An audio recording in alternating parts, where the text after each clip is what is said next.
Good afternoon. I'm Tracy Hanson, CEO of Next Generation Global Education and the developer of the Matrix of the Learner. It wasn't just about 3 weeks ago that I had the opportunity to be here at Fact TV to talk a little bit about my work with Tracy Hanson, who is an international film director from Mumbai, India.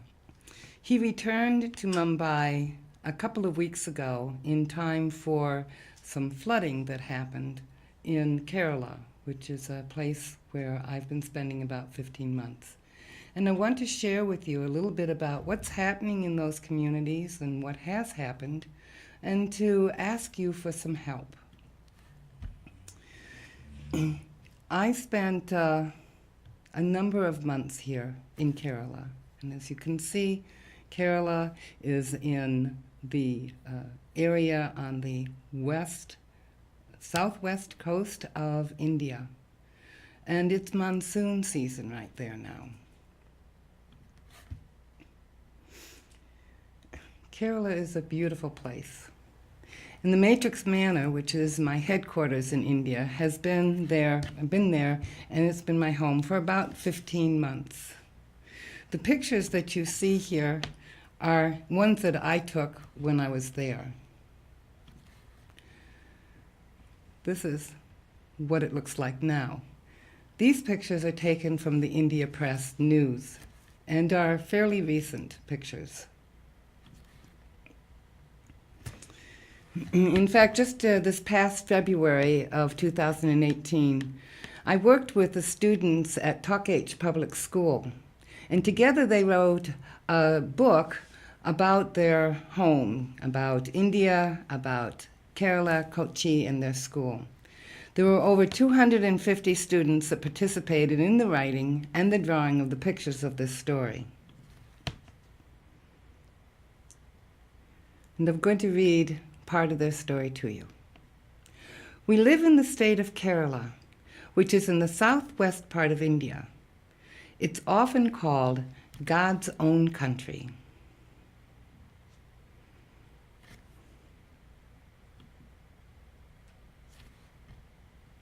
Kerala is a coastal state on the beautiful Arabian Sea. As it's a coastal state, it is very humid and hot. There are many lakes and rivers here.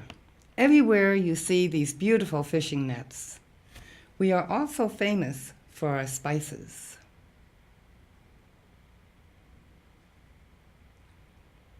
Kerala's coast now.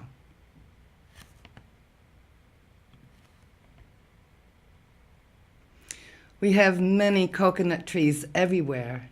In fact, the word Kerala comes from the Malayalam word karam, which means coconut tree. You always have to be careful because a coconut might fall on your head.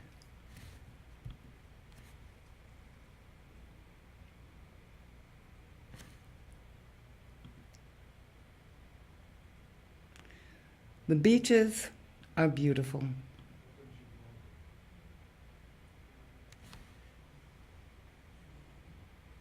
Kerala now.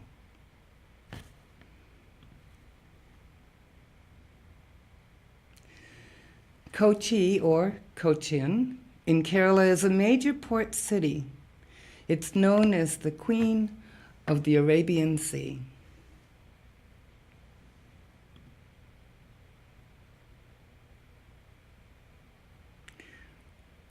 Notice the devastation that has happened in Kerala.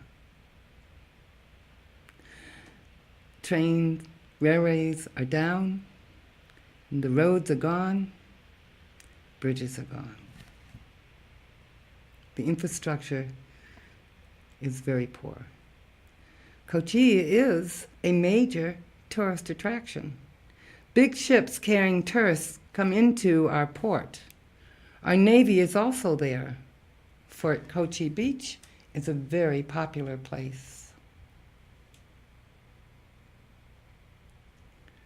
Now the Navy is in full force just trying to rescue the people who are still stranded in Kerala.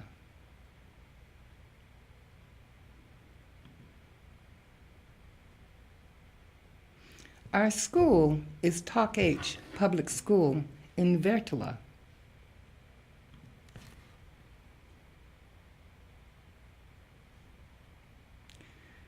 One of the areas not as badly hit by the flooding. Another school that I've been working with in St. Albert's, also in a similar area, is now housing about 850 refugees. And the students and the teachers are there to try and take them and care for them. Kerala is wrecked by the worst rains since 1924. And actually, that date's wrong because this was taken a little bit before they were able to start closing the floodgates, and it is now marked to be the worst disaster in over a century in Kerala.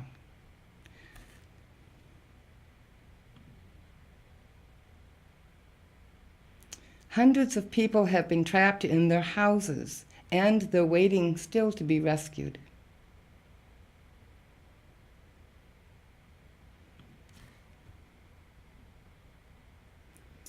The Matrix Manor is an educational center for our community in Chertala.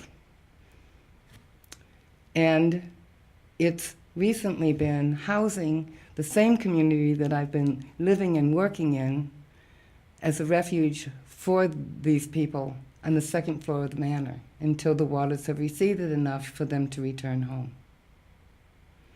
Now, basically what's happened in Kerala is that it's monsoon season. And it was a very heavy monsoon season.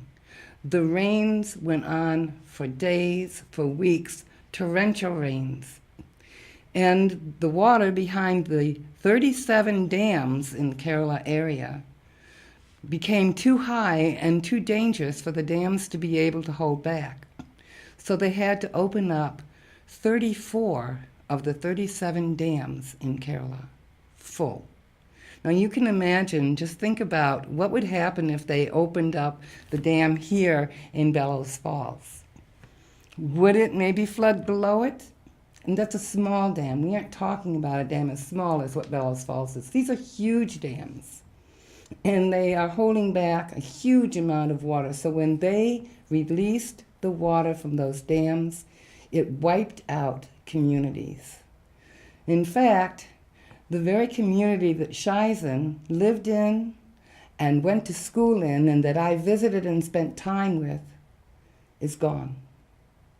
And his parents are now just finally being released from the hospital.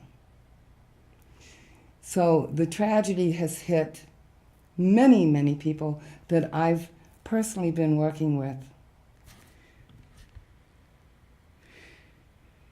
And I bring this slide up to try and give you an idea because in Kerala and India, we use the word lakh as a number. And a lakh is 100,000. So when it says there are 20 lakh of people that are in different refugees, then that would be 100,000, okay, a lakh. In money, that's equal to $1,428. And a crow, yes, it's a crow, but it's spelled C-R-O-R-E, means a million. And in dollars, a crow equals $160,000.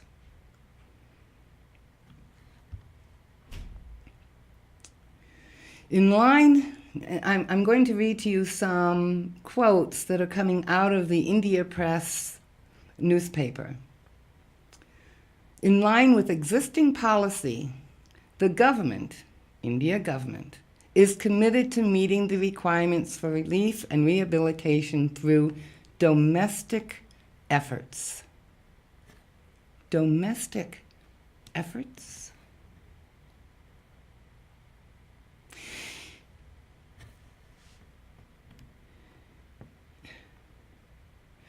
New Delhi is conveying to foreign governments that it is carrying out a comprehensive assessment of the damage caused by the floods in Kerala and is capable of meeting the requirements of the state on its own. 2 lakh in relief camps. And the state is struggling to remain afloat. 2 Crowe citizens. It's a very low estimate.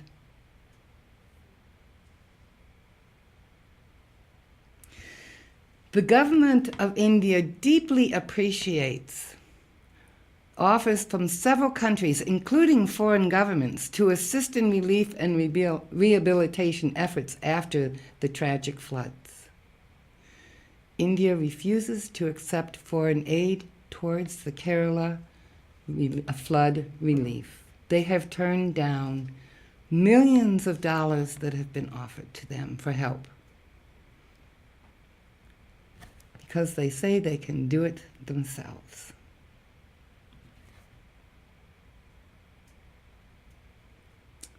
These are the headlines over the last week.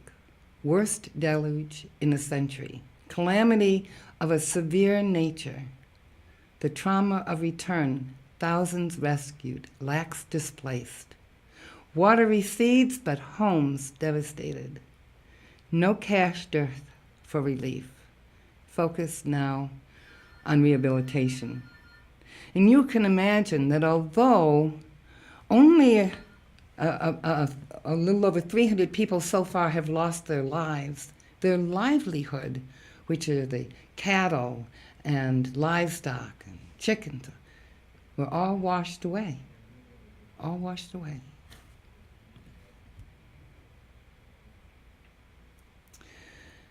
Relief first or political rivalry? This is the issue that now has paralyzed what's going on in Kerala. India refuses to accept foreign aid towards Kerala flood relief. And they're using it for a political stand of why they aren't helping Kerala.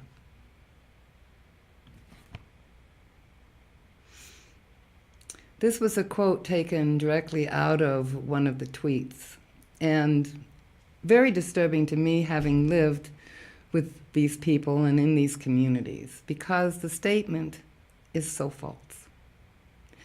For those who are collecting candles, matchboxes, dresses, and other stuff in different cities across our country and abroad, let me remind you, most of the people who were impacted by the floods in Kerala are from well-to-do families. They do not need any handouts, and there is more than what is required in Kerala now. Now, can you tell me from the pictures you saw that those are affluent communities that have been wiped out? Kerala is a tourist country, and they do have a lot of tourists coming in. But the money is not going down to the community or the people. It's pretty much being stayed within the government and government control. So I need your help.